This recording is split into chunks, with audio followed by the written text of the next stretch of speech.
Selamat datang di channel Gudang Misteri. Cerita kali ini berjudul Penjaga Arwah Penagih Pesugihan. Sebelum mulai jangan lupa tinggalkan jejak, like, komen, dan subscribe, agar channel ini bisa berkembang. Terima kasih semuanya, semoga dukungan dan kebaikan kalian dibalas Allah Subhanahu wa Ta'ala. Amin. Kabut selalu datang sebelum azan subuh. Tak pernah terlambat, tak pernah lebih cepat. Seperti punya jadwal sendiri. Setiap kali kabut itu turun dari arah bukit, desa Watu Awan akan berubah menjadi lautan putih dingin. Suara jangkrik lenyap, anjing-anjing berhenti menggonggong, bahkan ayam pun enggan berkokok. Hanya ada satu suara, angin mendesir pelan, membawa aroma tanah basah dan sesuatu yang lebih pekat, bau anyir darah. Warga sudah terbiasa, tapi kebiasaan tak berarti keberanian. Mereka mengunci pintu, memadamkan lampu minyak, dan menutup semua jendela dengan kain tebal.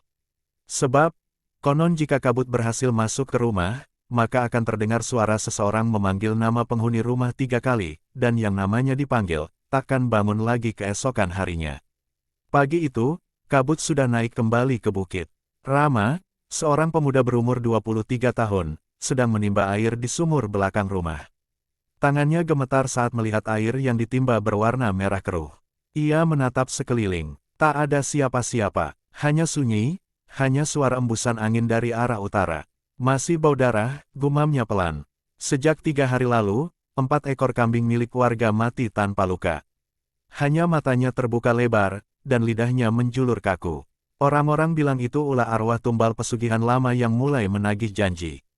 Rama tak percaya takhayul, tapi sejak malam terakhir, hatinya mulai ragu. Malam itu, ia mendengar suara perempuan menangis dari arah kebun pisang.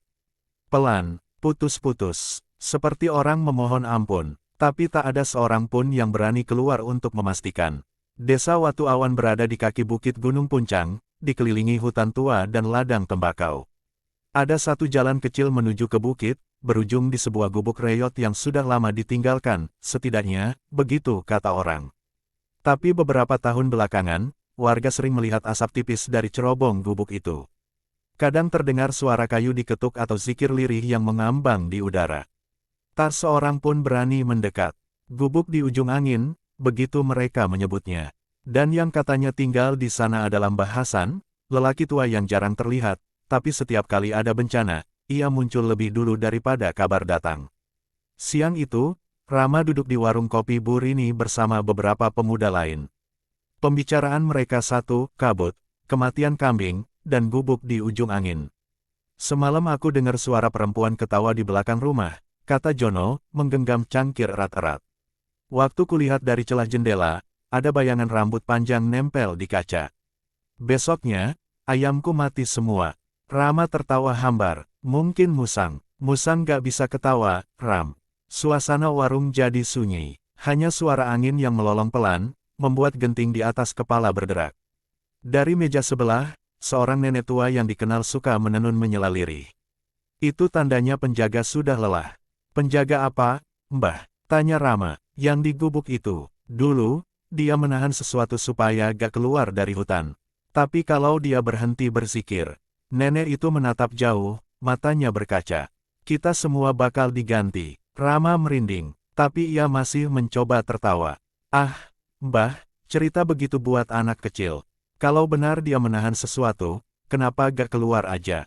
Udah puluhan tahun kan? Nenek itu menatapnya lama, lalu berbisik. Karena doanya masih didengar, tapi setiap doa punya batas waktu, nak.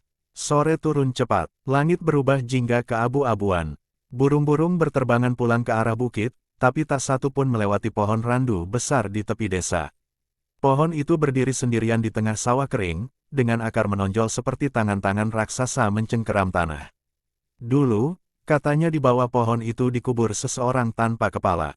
Rama melangkah pulang membawa pikulan kayu bakar, tapi langkahnya terhenti saat melihat kabut tipis mulai merayap dari arah hutan, lebih cepat dari biasanya. Belum malam, gumamnya, namun kabut itu semakin tebal, dan suara aneh terdengar, seperti orang berbisik di telinganya, tapi dari dalam kabut. Jangan ke sana, jangan ke sana. Rama tertegun, ia tahu suara itu, suara ibunya yang sudah meninggal 5 tahun lalu. Tapi mustahil, Rama, jangan ke bukit itu. Ia mundur perlahan, tapi kabut malah bergerak mengikuti langkahnya. Udara jadi dingin menggigit, dan di antara kabut putih, ia melihat sesuatu hitam berdiri di kejauhan tinggi, membungkuk, kepalanya menunduk, dan dari tubuhnya menetes sesuatu ke tanah. Rama berlari sekuat tenaga, melewati sawah, menembus kabut. Nafasnya tersengal, dan tiba-tiba, angin berhenti. Tak ada suara sama sekali. Seolah dunia membeku. Di depan sana, di tengah kabut, tampak gubuk reyot dengan dinding bambu mengelupas. Asap putih keluar dari lubang kecil di atapnya. Rama tahu, inilah yang orang sebut gubuk di ujung angin. Ia berdiri kaku, menatap tempat itu dengan jantung berdebar. Pintu gubuk terbuka perlahan, menimbulkan suara kreet panjang. Dari dalam, keluarlah lelaki tua berjubah lusuh, membawa tasbih panjang yang ujungnya mengeluarkan cahaya redup. Wajahnya keriput tapi teduh. Matanya dalam, menatap Rama tanpa bicara. "Sampeyan siapa?" tanya Rama dengan suara bergetar. Lelaki itu tidak menjawab. Ia berjalan ke depan, menatap kabut yang bergerak di belakang Rama, lalu berbisik. "Jangan banyak bicara." Mereka dengar. Rama menoleh cepat ke belakang. Tak ada siapa-siapa, hanya kabut. Tapi dari dalam kabut terdengar suara kaki kecil berlari, lalu tawa anak-anak yang memudar pelan. Bulu kuduknya berdiri. Lelaki tua itu mengangkat tangan, berdoa lirih. Suara zikir keluar lembut dari bibirnya, dan perlahan, kabut itu mundur. Rama menatap dengan mata lebar. Angin mulai berhembus lagi, membawa aroma wangi kayu gaharu. Bahasan menatapnya, tersenyum samar. "Kalau aku berhenti berzikir, mereka akan menjemput kalian, nak." Kabut lenyap, tapi sejak malam itu, tak ada satupun warga yang bisa tidur. Sebab dari arah bukit, terdengar suara perempuan menangis tanpa henti, dan di tengah tangisan itu, kadang terdengar suara tasbih berdenting pelan, seperti tanda bahwa sang penjaga masih berjaga di ujung angin. Malam itu, angin tak berembus sama sekali. Langit seperti mati, hanya bulan separuh yang menggantung di balik awan kelabu, menatap sunyi desa Watu Awan yang bersembunyi dalam ketakutan.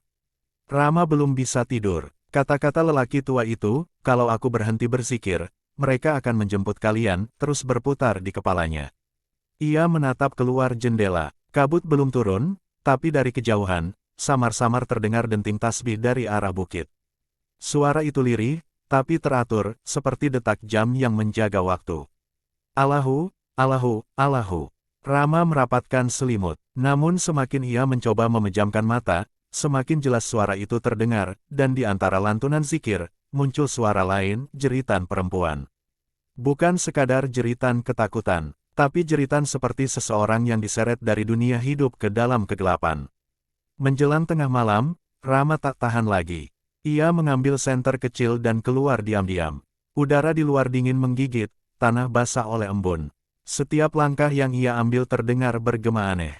Desa begitu sunyi. Begitu sampai di batas kebun pisang, senter berkedip lalu mati. Rama mengutuk pelan dan menepuk-nepuk senter itu, tapi cahaya tak mau kembali. Dari arah bukit, kabut mulai turun. Perlahan, seperti jari-jari raksasa yang merayap ke bawah. "Jangan ke sana." Suara itu datang lagi. Suara ibunya. Tapi kali ini, Rama tak berhenti.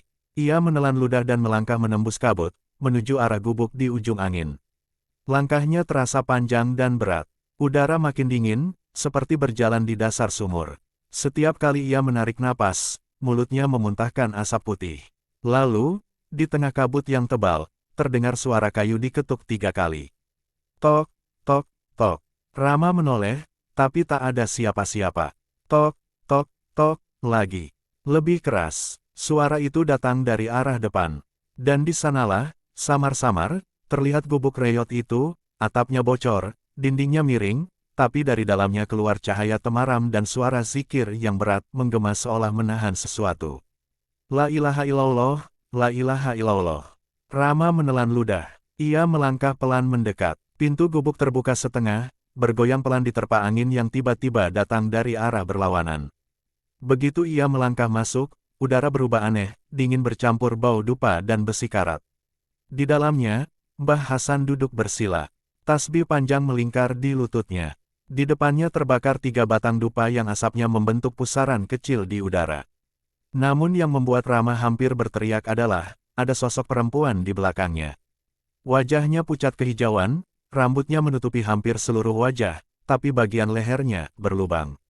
Dari lubang itu menetes cairan hitam ke lantai tanah. Tangannya terjulur ke arah Mbah Hasan, tapi setiap kali hampir menyentuh, cahaya tasbih itu menyala dan membuat tubuh perempuan itu mundur, seperti terbakar. Mbah Hasan tak menoleh. Ia tetap berzikir, suaranya dalam dan penuh kekuatan. Allahu Akbar. Perempuan itu menangis. Tangisannya seperti suara retakan kaca, nyaring dan menyayat. Lalu ia berbalik, menatap Rama. Wajah itu, tak sepenuhnya manusia.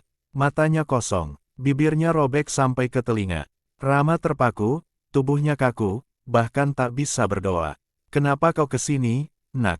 Suara Mbah Hasan pelan tapi tegas. Rama tergagap, saya mau tahu, siapa yang menangis tiap malam.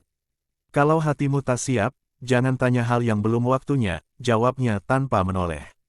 Dia bukan musuh, dia penjaga kedua, penjaga. Rama mengulang. Mbah Hasan berdiri perlahan, suara zikir terhenti. Saat itu juga, perempuan di belakangnya mengeluarkan jeritan melengking, lalu menghilang jadi kabut hitam.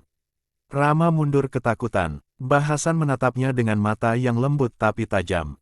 Setiap arwah punya tempatnya, setiap dosa punya penebusnya.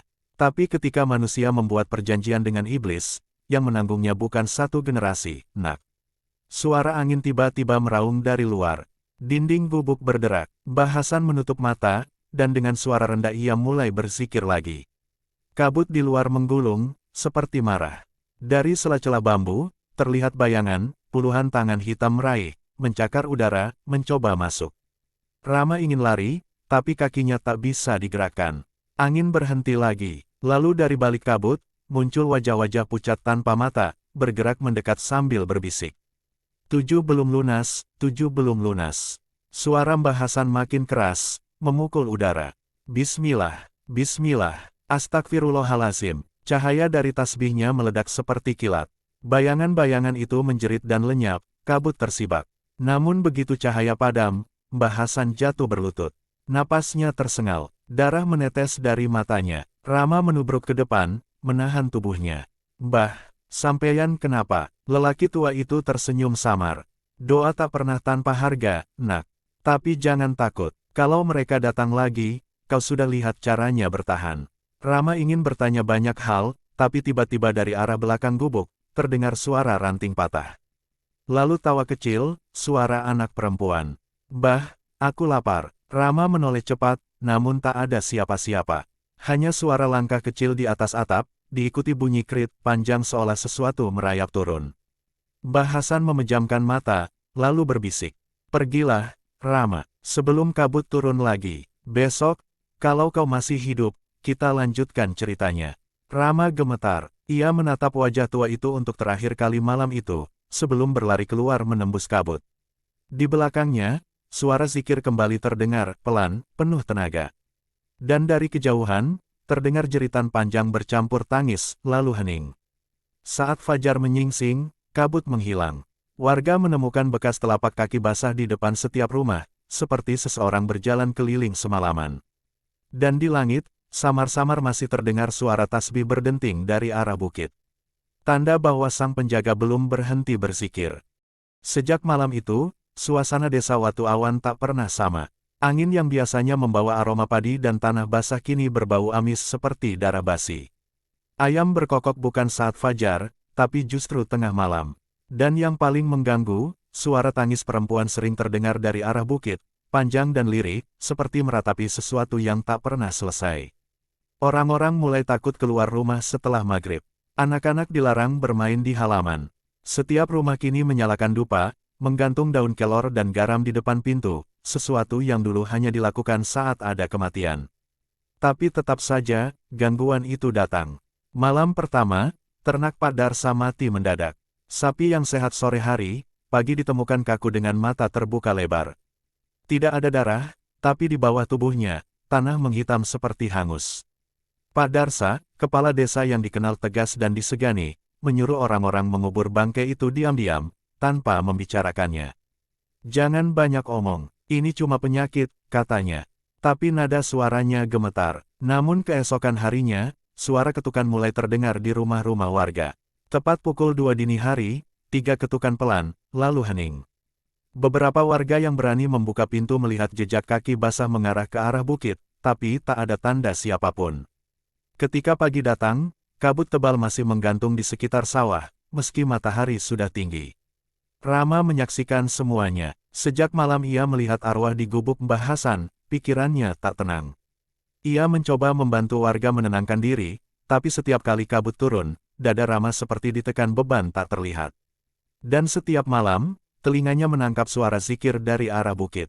Kadang pelan, kadang terputus seperti seseorang yang menahan nyeri. Suatu sore, Rama duduk di warung Makrini, mendengar orang-orang bergosip dengan suara pelan. Katanya itu arwah korban tumbal dulu, Mak. Tumbal apa, Ndok? Lo, kau gak tahu. Dulu waktu desa ini baru dibuka, ada pesugihan. 7 nyawa dikasih ke hutan, biar tanahnya subur. Astagfirullah, yang ngomong jangan sembarangan. Potong Pak Darsa tiba-tiba. Ia baru datang, wajahnya pucat, keringat membasahi pelipis. Jangan asal cerita, tak ada tumbal, tak ada apa-apa. Semua cuma omongan orang kampung. Tapi saat ia bicara, piring di meja retak sendiri. Makrini menjerit kecil, semua diam. Pak Darsa menatap pecahan itu, lalu bergegas pergi tanpa bicara. Malamnya, Rama bermimpi. Ia berjalan di tengah kabut. Suara air menetes dari atas, tapi langit gelap tanpa bulan. Di depannya berdiri pohon randu besar, batangnya hitam berlumut. Dari sela-sela akar, sesuatu seperti tangan manusia menjulur keluar, gemetar dan berdarah. Lalu muncul sosok perempuan berwajah rusak, rambutnya panjang menutupi sebagian wajah. Rama mengenalinya, arwah Ningsih, yang dilihatnya di malam pertama. Dia menahanku di sini, katanya lirih, suaranya bergema seperti dari 2 arah. Tapi waktunya hampir habis, saat doa berhenti, darah akan ditagih.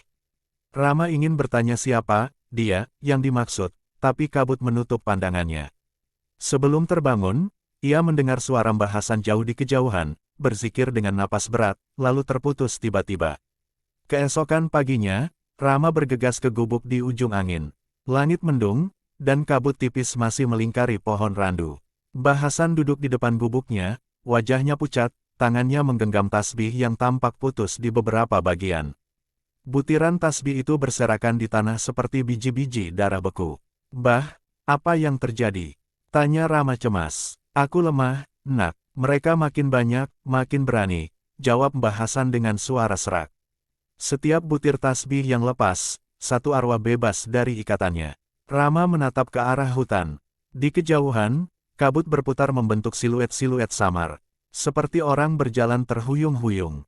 Dari sela angin terdengar bisikan, suara banyak orang berdoa, tapi nadanya bukan doa manusia hidup. Mereka berzikir juga, Nak, tapi dengan nama tuannya. Tuannya, Rama bertanya, orang yang dulu menukar nyawa untuk kekayaan desa ini, jawab Mbah Hasan lirih. Dan darahnya masih ada di sini.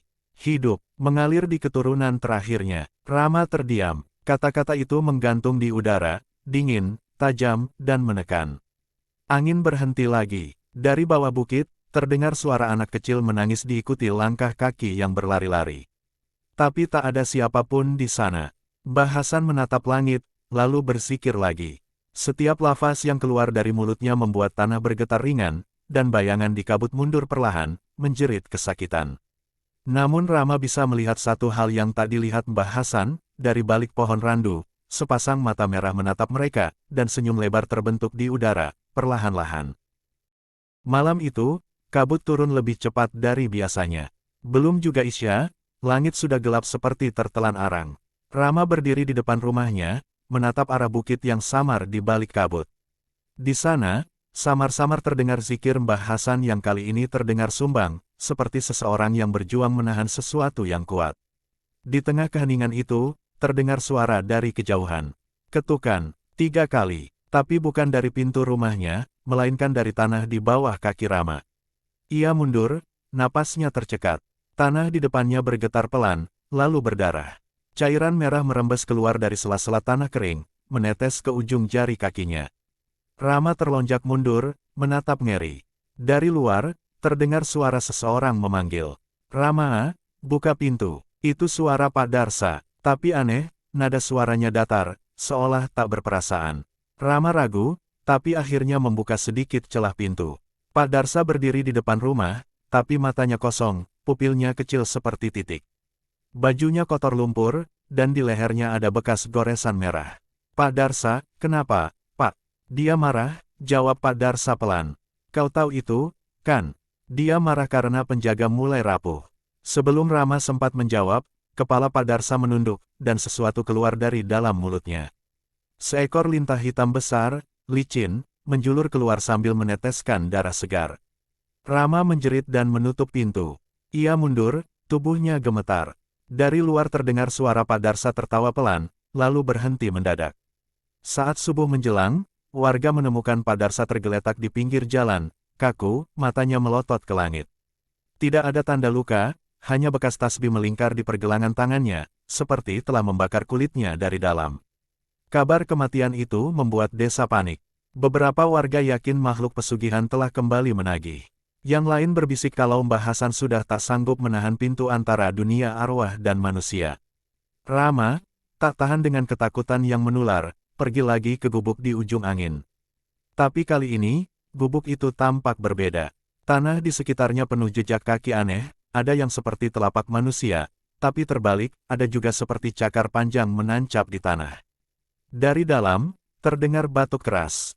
Mbah, Rama berlari masuk. Mbah Hasan duduk bersandar di dinding, wajahnya pucat pasi. Darah merembes dari telinganya. Tasbih di tangannya tinggal separuh. Butir-butirnya pecah, menyebar di lantai. Aku, tak bisa lama lagi, Nak Rama, katanya dengan suara bergetar. 7 arwah itu semakin kuat. Satu demi satu bebas. Dan malam ini, yang paling tua akan bangkit. Rama tertegun. Arwah yang paling tua, dia yang menuntun perjanjian dulu. Pengikat antara pesugihan dan manusia. Jika dia lepas, Mbah Hasan berhenti sejenak, menatap Rama dalam-dalam. Desa ini akan tenggelam oleh darahnya sendiri. Tiba-tiba, pelita minyak di gubuk padam. Gelap total. Dari luar terdengar suara langkah berat, seperti sesuatu yang diseret. Pohon bambu bergoyang, daun-daunnya menamparkan dinding gubuk. Lalu dari sela kabut, muncul suara tertawa, rendah, serak, dan panjang, seperti tawa yang sudah busuk di dalam tanah. Kau tua dan rapuh, Hasan, sudah waktunya penjaga diganti. Mbah Hasan menutup mata, berzikir lebih cepat. Lafaz-lafaznya berubah jadi cahaya yang keluar dari mulutnya, menyinari gubuk seolah pelita surga turun. Rama berlutut, menutup telinga karena suara itu terlalu kuat. Lalu dari arah jendela, wajah muncul. Wajah tanpa kulit, hanya daging merah dan mata berwarna putih keruh. Ia menatap Rama, tersenyum lebar, darah menetes dari dagunya. Aku ingin pulang. Rama berteriak. Mbah Hasan menekan tasbih ke tanah, dan cahaya meledak keluar. Seketika, suara tawa berubah jadi jeritan kesakitan. Kabut di luar berputar, membentuk pusaran angin. Hitam yang menelan sosok itu perlahan. Tapi ketika cahaya itu menghilang, Mbah Hasan jatuh terkulai. Tasbihnya hancur sepenuhnya. Rama mengguncang tubuhnya panik. Mbah, bangun, Mbah. Mbah Hasan membuka matanya perlahan. 1 malam lagi, kalau aku berhenti berzikir, semua akan datang. Kau harus siap, Rama. Lalu matanya menutup. Tubuhnya tenang, tapi dari luar gubuk terdengar suara ranting patah, dan sesuatu bergerak di dalam kabut, bukan satu, tapi banyak. Rama menatap keluar jendela. Di bawah pohon randu, samar-samar terlihat 7 sosok berdiri dalam kabut, masing-masing tanpa wajah, menatap ke arah gubuk. Dan dari tengah-tengah mereka, muncul sosok besar hitam bermahkota tanduk, suaranya bergema di langit malam. 1 jiwa penjaga, akan diganti 1 darah baru. Fajar di desa Watu Awan terasa berbeda pagi itu. Langit tidak benar-benar terang, seolah matahari enggan menembus kabut pekat yang menggantung sejak semalam. Udara berbau tanah basah dan belerang, seperti dari kawah gunung yang terbuka di bawah bumi. Warga tak berani keluar rumah. Orang-orang yang lewat menunduk, menatap tanah, seakan takut menatap langit yang tampak berdenyut. Dan dari arah bukit, samar terdengar suara zikir, pelan namun bergetar seperti ada 1000 suara berlapis di dalamnya. Rama duduk di depan gubuk Mbah Hasan. Lelaki tua itu masih berbaring, wajahnya pucat, napasnya berat. Setiap kali zikirnya terhenti, tanah di sekitar gubuk bergetar pelan, dan kabut bertambah tebal. Seolah zikir itu satu-satunya tembok yang menahan neraka agar tak menelan desa. Rama memandangi tasbih yang kini sudah patah, sisa 3 butir masih utuh. Mbah, apa yang bisa saya lakukan? Tanya Rama dengan suara gemetar. Mbah Hasan membuka matanya pelan. Zikir bukan untuk didengar, nak, tapi untuk disambung. Ia memegang tangan Rama, jari-jari tuanya dingin seperti air sumur. Kalau aku berhenti, teruskan. Tapi jangan biarkan lidahmu berzikir kalau hatimu belum siap. Rama menelan ludah. Saya tak sekuat Mbah. Tak ada yang kuat, jawab Mbah Hasan, tersenyum lemah. Hanya Allah yang membuat kita mampu. Menjelang malam, kabut semakin menebal. Langit berubah merah gelap, dan petir menyambar tanpa suara. Warga yang masih terjaga mulai mendengar suara langkah di atap rumah mereka, pelan, tapi ritmenya seperti orang berjalan bolak-balik. Seekor ayam berkokok keras, lalu diam selamanya. Rama berlari ke gubuk. Saat ia tiba, ia mendapati Mbah Hasan duduk di tengah lingkaran tanah, di sekelilingnya terbakar api kecil seperti pagar cahaya. Asap dupa dan tanah kering bercampur menjadi aroma yang menusuk hidung. Mereka sudah di sini, ujar Mbah Hasan pelan. Malam ini, batas terakhir terbuka. Tiba-tiba, tanah di luar lingkaran retak. Dari dalamnya keluar tangan-tangan hitam yang bergerak seperti cacing besar, mencakar udara. Arwah-arwah tumbal mulai muncul, tanpa wajah, hanya bayangan hitam dengan bentuk tubuh manusia. Mereka berbaris mengelilingi gubuk, bergerak perlahan, mengerang. Rama gemetar, lututnya lemas. Mbah, mereka banyak sekali. Baca bersama aku, nak. Lanjutkan sampai mereka mundur. Mbah Hasan mulai berzikir keras. La ilaha illallah, la ilaha illallah. Suara itu bergetar di udara. Setiap kali zikir diucapkan, tanah memancarkan cahaya samar. Tapi dari arah bukit, suara lain menyahut, bukan zikir, melainkan semacam seruan serak, panjang, dan menyakitkan. La, ha, il, hul. Suara itu meniru lafaz zikir, tapi terbalik, cacat, seperti penghinaan. Kabut di sekeliling mereka berputar cepat, dan dari dalamnya muncul sosok besar berkulit hitam mengilap, tinggi 2 kali manusia, dengan 2 tanduk melengkung ke belakang. Darah menetes dari matanya. Rama tahu, inilah makhluk yang Mbah Hasan sebut pemimpin pesugihan itu. Kau menunda takdirmu terlalu lama, Hasan, suaranya berat dan berlapis, seperti 2 dunia berbicara bersamaan. Kau tua, waktumu selesai. Serahkan jiwa penjaga itu padaku, dan desa ini kubiarkan hidup 10 tahun lagi. Mbah Hasan tersenyum. Aku tidak menjaga desa karena takut mati. Ia menatap makhluk itu dengan mata yang bergetar oleh cahaya. Aku menjaga agar manusia tak lupa siapa yang memberinya hidup. Makhluk itu tertawa keras. Tanah bergetar. Pohon bambu patah satu per satu. Api di sekitar lingkaran bergetar, hampir padam. Rama menutup telinga, tapi suara tawa itu menembus kepalanya, seperti ada paku ditancapkan di otaknya. Mbah Hasan terus berzikir, tapi darah mulai keluar dari hidung dan matanya. Setiap lafaz yang keluar membuat tubuhnya bergetar, seperti menanggung beban ratusan nyawa. Mbah, hentikan. Mbah berdarah. Seru Rama. Mbah Hasan menatapnya dan tersenyum. Kalau aku berhenti, mereka akan memakanmu dulu, nak. Lalu ia melanjutkan zikir dengan suara yang lebih keras. Dari dadanya, cahaya putih mulai keluar, terang seperti bulan purnama di tengah kabut. Arwah-arwah di sekitar gubuk menjerit, tubuh mereka berasap, sebagian meleleh seperti lilin yang terbakar. Tapi makhluk bertanduk itu tidak mundur. Ia justru melangkah maju, matanya menyala merah. Kalau kau mati, zikir berhenti. Dan aku akan kembali menguasai tanah ini. Rama melihat pelan-pelan tanah di sekitar lingkaran retak, dan dari celah itu keluar darah panas yang mengalir seperti sungai kecil menuju pohon randu di kejauhan. Pohon itu bergoyang sendiri, meski tidak ada angin, dan dari dalam batangnya terdengar suara banyak orang menangis. Rama menutup mulutnya agar tak menjerit. Sementara Mbah Hasan terus berzikir, tubuhnya kini memancarkan cahaya yang semakin terang, tapi di matanya tampak air mata, bukan karena takut, tapi karena kasih. Nak Rama, kalau aku jatuh nanti, jangan biarkan nama ini hilang dari udara, katanya lirih di sela zikir. Sebutlah dia sampai nafasmu yang terakhir. Rama mengangguk, tapi di dalam dadanya ada rasa dingin yang merambat. Ia sadar, malam ini, mungkin akan ada darah manusia yang jadi pengganti penjaga. Langit di atas gubuk Mbah Hasan berwarna merah kehitaman. Awan bergulung seperti gelombang laut, memutar di atas satu titik, tepat di atas kepala mereka. Dari arah timur, terdengar lolongan anjing, panjang dan bersahut-sahutan, seperti meratapi sesuatu yang akan mati. Rama berlutut di tanah, tubuhnya bergetar. Mbah Hasan masih bersila di tengah lingkaran api, tapi cahaya dari tubuhnya mulai redup.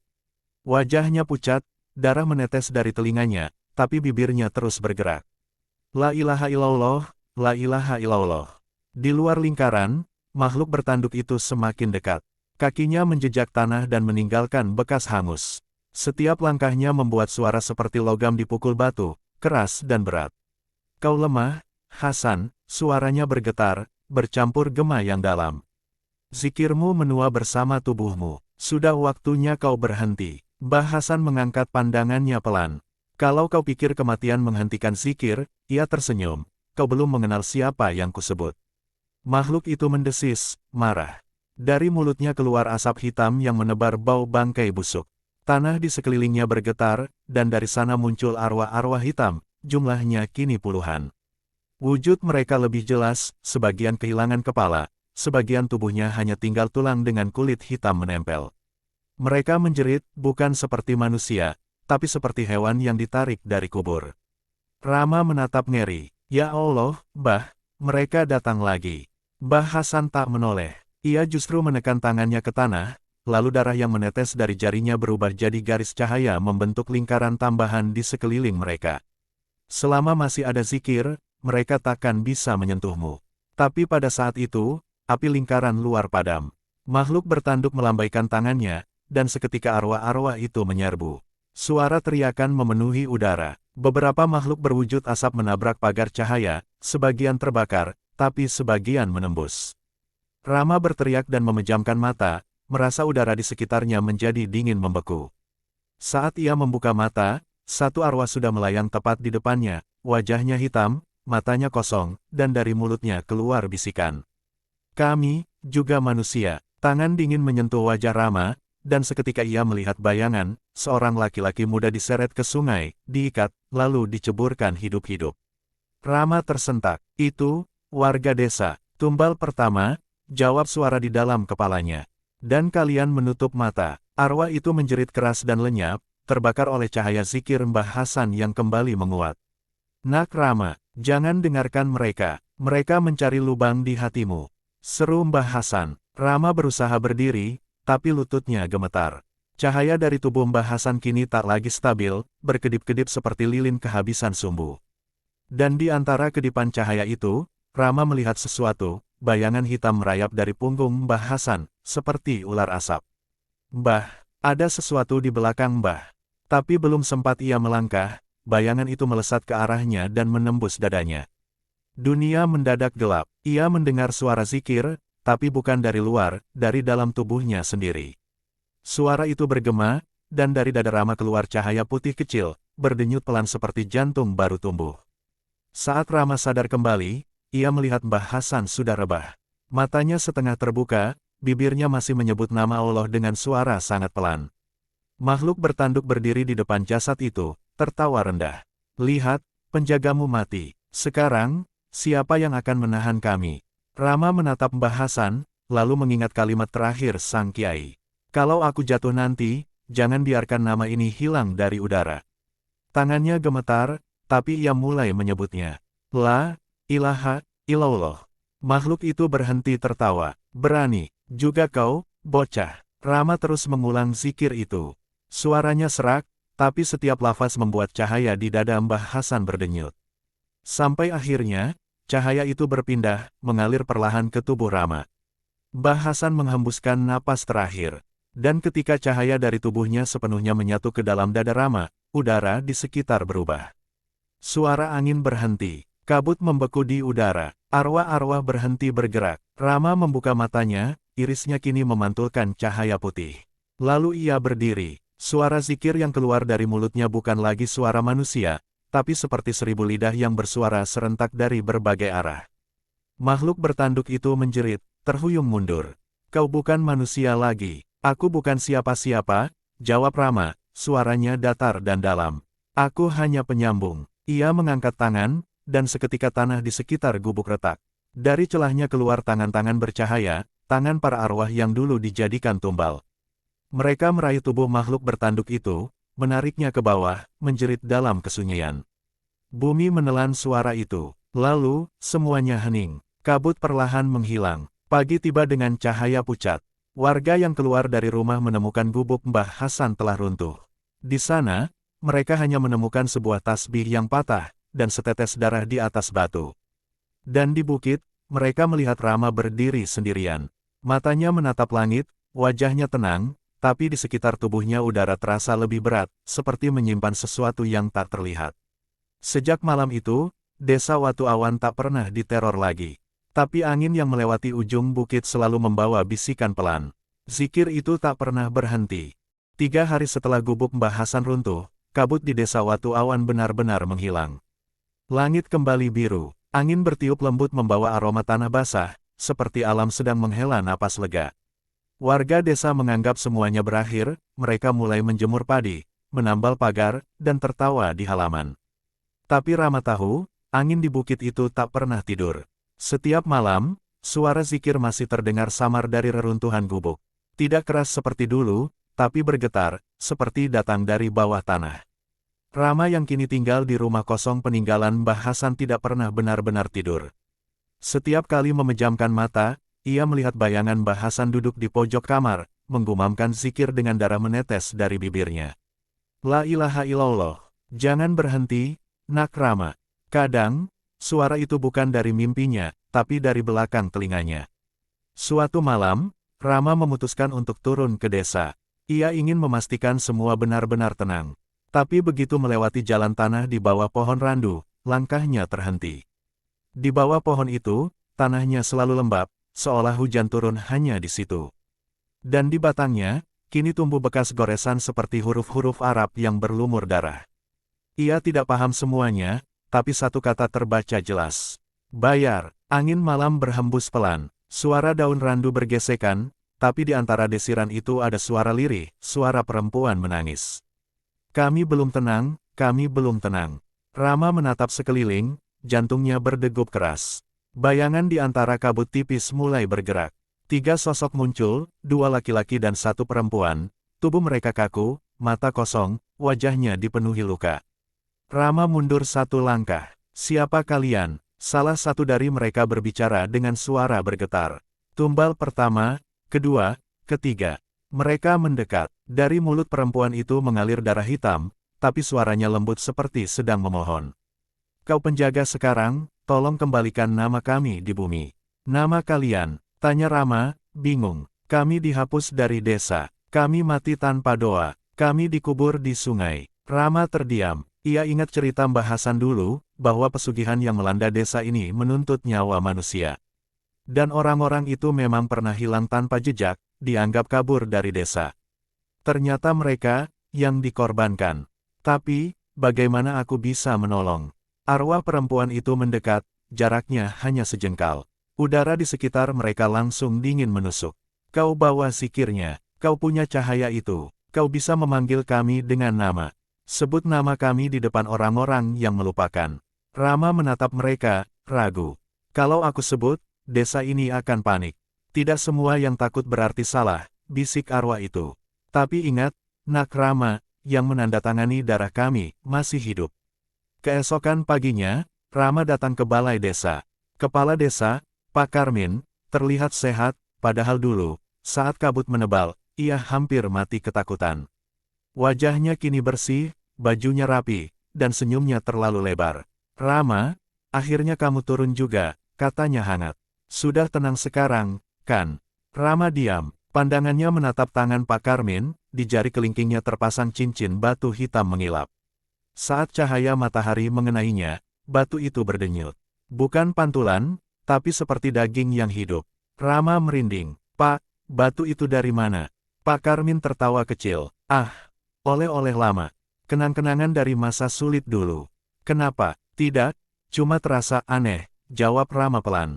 Kepala desa menepuk bahunya. Sudah, jangan pikir yang berat-berat. Mbah Hasan sudah pergi, bukan? Sekarang kamu bantu saja urusan warga. Kita bangun lagi desa ini.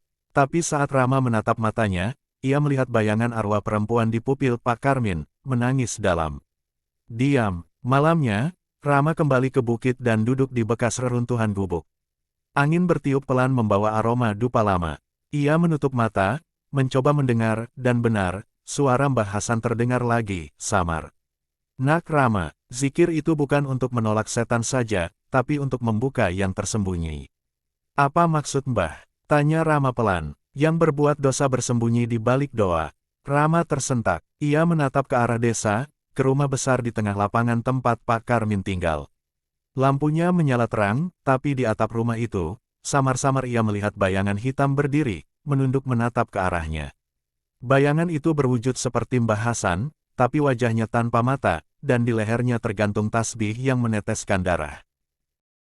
Malam itu, angin dari arah bukit turun membawa suara tangisan. Tidak ada yang berani keluar rumah, kecuali Rama, yang berdiri di depan pohon randu dengan tasbih Mbah Hasan di tangannya. Langit kelam, bulan tertutup awan, hanya kilatan petir sesekali menyambar seperti membuka tirai kegelapan.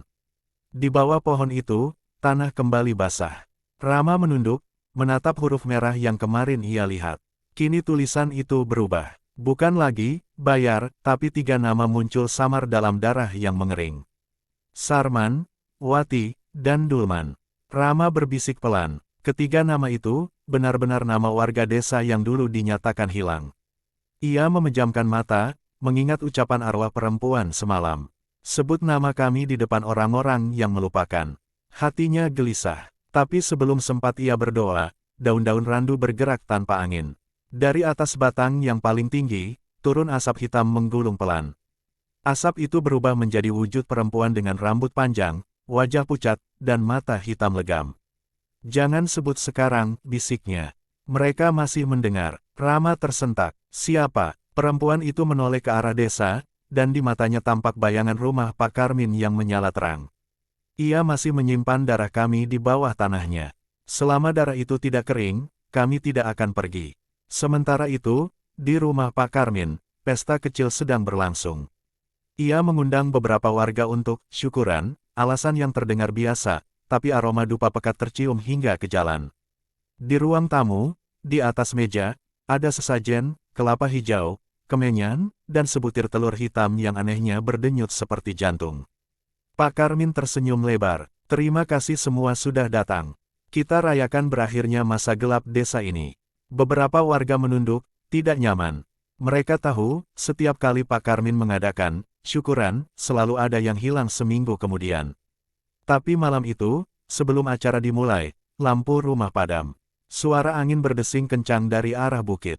Dan di tengah kegelapan, terdengar suara laki-laki berzikir keras dari kejauhan. La ilaha illallah, la ilaha illallah.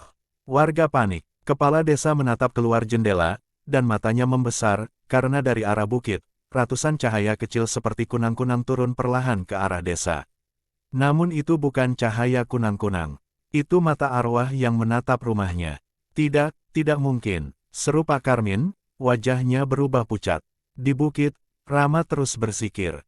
Setiap lafaz yang keluar dari mulutnya membuat tanah di bawah randu bergetar pelan.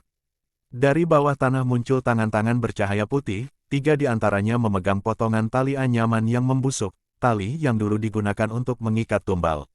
Arwah perempuan yang tadi muncul berlutut di depan Rama. Kau membangunkan kami dengan nama. Sekarang apa yang harus kulakukan? Kembalikan darah kami ke tanah. Tempatkan di atasnya doa. Di mana darah itu? Di bawah rumah yang paling terang di malam-malam sunyi. Rama menatap ke arah desa. Rumah Pak Karmin. Ia berjalan turun menembus kabut yang mulai menebal lagi. Setiap langkahnya terasa berat, udara di sekitarnya seperti mendorongnya mundur. Saat melewati sawah, bayangan-bayangan arwah mulai mengikuti, bukan mengganggu, tapi mengiringi.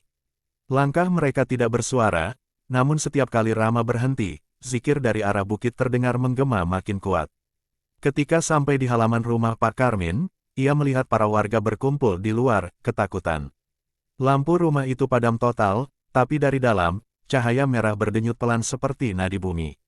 Dupa terbakar sendiri, asapnya membentuk wajah-wajah mengerikan. Pak Karmin di dalam, teriak seseorang. Tadi dia teriak, lalu sepi. Rama menatap pintu rumah itu, lalu melangkah masuk. Tanpa bicara, begitu kakinya menginjak lantai, hawa panas menyambut, seperti sedang berdiri di dekat tungku neraka. Di tengah ruangan, Pak Karmin berlutut, memegang batu hitamnya. Batu itu kini menyala, meneteskan darah segar ke lantai. "Kau tak boleh masuk, Rama!" teriaknya panik. "Ini bukan urusanmu, ini urusan mereka yang kau bunuh," jawab Rama keras. Tanah di bawah meja mulai bergetar. Dari celah lantai keluar asap tebal, lalu perlahan tangan-tangan putih muncul, menarik lantai kayu hingga retak. Dari lubang itu, aroma busuk menyeruak, dan Rama melihat 3 jasad setengah utuh terikat di dalam tanah. "Sarman, Wati, Dulman." Pak Karmin menjerit, menutupi wajahnya. "Aku tak punya pilihan, kalau tidak, desaku mati. Aku lakukan untuk mereka, kau tak selamatkan mereka." Suara Rama bergetar, "Kau jual mereka." Makhluk hitam bertanduk muncul lagi dari lubang tanah, tapi kali ini wujudnya lebih kecil, seperti bayangan yang kehilangan tubuh. Ia menatap Rama dengan kebencian. Penjaga baru, terlalu cepat belajar. Rama mengangkat tangan, tasbih di genggamannya bergetar. "Zikir ini bukan milikku, tapi nama yang kau hinakan, kini menuntut darahmu." Ia mengucap zikir terakhir, "La ilaha illallah." Cahaya menyala dari lantai, menembus jasad-jasad itu, lalu menyambar makhluk hitam dan Pak Karmin sekaligus. Teriakan mereka menyatu, memekakkan udara. Batu hitam di tangan Pak Karmin meledak, darahnya membentuk tulisan di dinding. "Tumbal dibayar, dosa ditimbang." Ketika warga berani masuk ke rumah itu, mereka hanya menemukan Rama duduk diam di tengah ruangan. Di depannya, lantai retak membentuk lingkaran seperti bekas luka. Pak Karmin tidak pernah ditemukan. Rama berdiri perlahan, menatap mereka dengan wajah pucat. "Semua sudah selesai, tapi jangan kira desa ini bersih." "Maksudmu?" tanya seorang warga. Rama tersenyum samar, tapi matanya kosong. "Masih ada satu nama lagi, yang menandatangani perjanjian itu." Subuh di Watu Awan turun dengan keheningan yang aneh. Azan dari surau kecil di tengah desa terdengar serak, seolah muazinnya terbata-bata. Orang-orang datang ke masjid dengan wajah pucat, sebagian masih membawa rasa takut dari malam sebelumnya. Desa memang sudah tenang, tapi bayangan di hati mereka belum benar-benar hilang. Rama duduk di serambi masjid, menatap arah kiblat. Sudah 3 hari sejak malam darah itu. Ia belum tidur, belum makan banyak, dan matanya tampak lebih dalam, seperti menyimpan sesuatu yang tidak bisa ia katakan. Di tangannya, tasbih peninggalan Mbah Hasan bergetar setiap kali azan dikumandangkan. Butir-butir yang retak seolah hidup, mengeluarkan cahaya samar yang tak terlihat orang lain. Setiap kali gema azan berhenti, Rama mendengar suara lain di antara gema itu. Suara seseorang berzikir dari bawah tanah. Pelan, tapi jelas. "Allahu, Allahu, la ilaha illallah." Awalnya ia pikir hanya halusinasi. Tapi suara itu selalu muncul dari arah dalam masjid. Usai salat, beberapa warga menghampirinya. "Rama, sejak kematian Pak Karmin, kami jadi sering dengar suara dari bawah masjid," kata salah satu bapak tua. "Kadang ada bau kemenyan dari ruang wudhu, padahal tidak ada yang membakar." Yang lain menambahkan, "Semalam, air sumur di belakang masjid berubah warna, merah seperti darah. Tapi pagi ini hilang." Rama menatap mereka satu persatu, lalu menunduk. "Jangan panik, mungkin itu tanda, belum semua selesai." "Maksudmu?" "Aku harus turun ke bawah," jawab Rama pelan. "Ke ruang lama di bawah tanah masjid ini." Warga saling berpandangan. Tidak ada yang tahu kalau masjid tua itu punya ruang bawah tanah. Sore hari, Rama kembali ke masjid sendirian. Ia membawa lentera minyak dan segenggam garam, ajaran lama Mbah Hasan untuk menolak gangguan halus. Langit gelap lebih cepat dari biasanya, angin dari bukit berhembus ke arah masjid, membawa aroma bunga melati yang menyengat. Ia membuka pintu kecil di belakang mihrab. Pintu itu dulu ditutup papan kayu dan disemen, tapi bagian bawahnya retak karena usia. Begitu ia congkel, udara dingin menyeruak dari celah, membuat lentera berkedip. Tangga batu menurun curam, tertutup debu dan sarang laba-laba. Di dindingnya terukir kaligrafi lusuh, tapi beberapa huruf tampak aneh, seperti terbalik, bukan lafaz biasa. "Bismillah," Rama berbisik, lalu melangkah turun. Langkahnya menggema panjang. Semakin ke bawah, semakin ia sadar udara di sana bukan udara biasa. Ada aroma besi, dan samar terdengar detak jantung dari dalam tanah. Setelah beberapa menit, ia sampai di ruang luas berbentuk lingkaran. Dindingnya dari batu, Tapi di tengah ruangan terdapat batu nisan besar, tidak ada nama tertulis di sana, hanya simbol segitiga dan lingkaran. Dan tepat di depan nisan itu, ada lubang besar yang disegel dengan papan kayu bertuliskan kalimat Arab.